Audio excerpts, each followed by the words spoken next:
तर मंत्री उदय सामंत यांनी प्रचारादरम्यान होणाऱ्या वैयक्तिक टीकांवरून उमेदवारांना सुनावले। लेकी सुनांवरील वैयक्तिक टीका टाळा, त्यांच्या घरातील मुलगी ती आपल्याच घरातली मुलगी आहे असे समजा। वैयक्तिक टीका केल्यास त्या उमेदवाराचा मी प्रचार करणार नाही असा थेट इशारा त्यांनी कार्यकर्त्यांना दिलाय।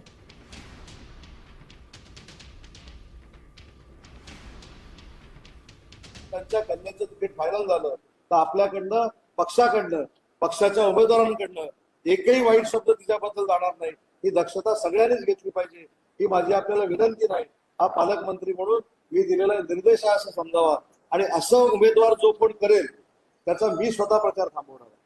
कारण कोणतरी गाय मारतय म्हणून आपण वासरू वागण्याची काही गरज नाही। ते माझ्यावर टीका करतायत म्हणून त्यांच्यावर टीका केली पाहिजे हे काय आपल्यावर बंधन असू शकत नाही।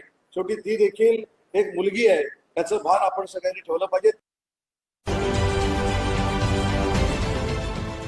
देश विदेशातील प्रत्येक घडामोडींचे लाईव्ह अपडेट मिळवण्यासाठी आता साम टीव्हीच्या सर्व सोशल मीडिया प्लॅटफॉर्मला लाईक, फॉलो आणि सबस्क्राईब करा। तसंच सर्व नोटिफिकेशनसाठी बेल आयकॉन प्रेस करायला विसरू नका।